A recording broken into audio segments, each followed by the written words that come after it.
Outcome of the Constitution Amendment in the 9th National Assembly.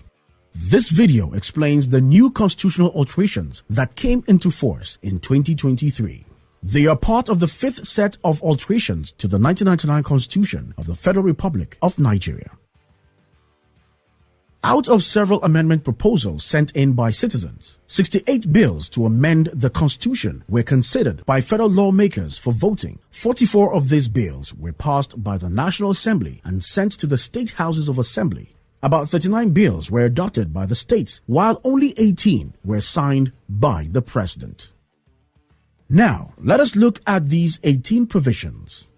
3 of the constitutional alterations gives the 36 states lawmaking powers over certain matters. These are significant amendments to what is known as the exclusive and concurrent legislative list found in parts 1 and 2 of the 2nd schedule of the Constitution. These amendments are: it gives the 36 states the power to make laws on railways and develop their railway services, empowers them to establish and run correctional services, formerly called prisons, and allows them to generate, transmit, and distribute electricity within their state, including areas covered by the national grid. Before now, only the federal government had powers over these issues.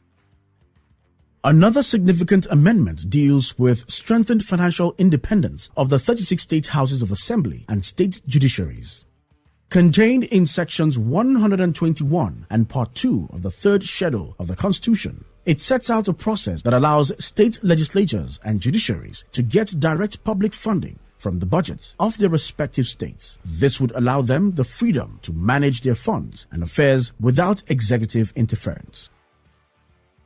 To expedite and encourage timelines in the formation of federal and state cabinets, an amendment to sections 147 and 192 of the Constitution mandates the president or a state governor to send their nominations list for ministers or commissioners to the Senate or State House of Assembly for confirmation within 60 days of the president or governor's oath of office.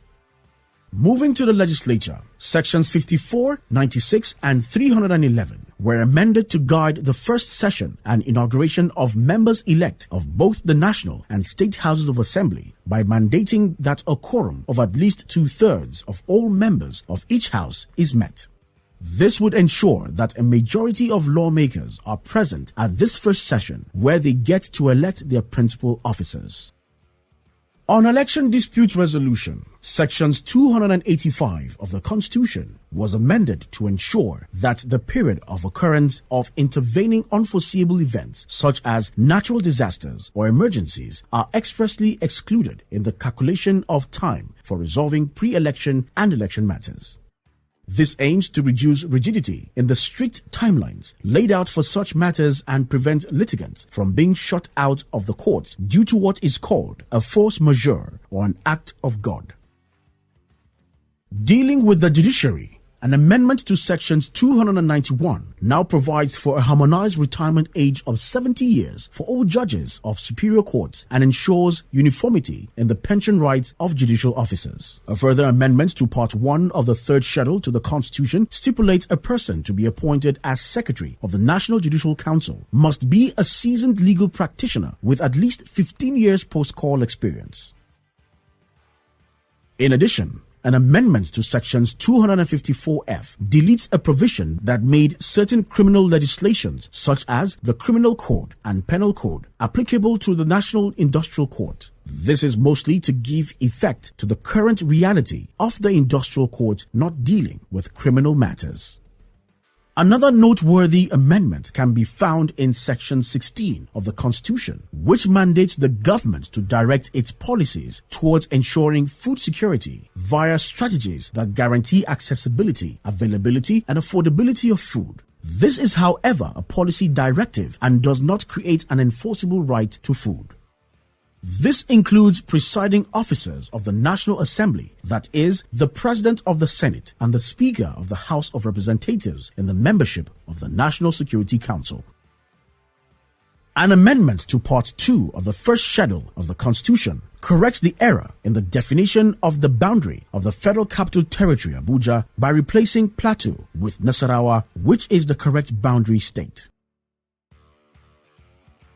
The rest of the amendments done in Part 1 of the first schedule of the Constitution makes changes to the names of certain local governments. In Ebonyi State, Afikpo North is now just Afikpo, while Afikpo South is changed to Edda. In Kano State, Kunchi local government has been changed to Gari. In Ogun State, Egbado North and Egbado South local governments have been changed to Yewa North and Yewa South respectively. In Oyo State, the spelling of Atigbo local government is corrected to Atibo, while in River State, the spelling of Obia Akbo local government is corrected to read Obio Akbo. And that's it for the 5th Alteration Constitution Amendment Bills signed into law by the President.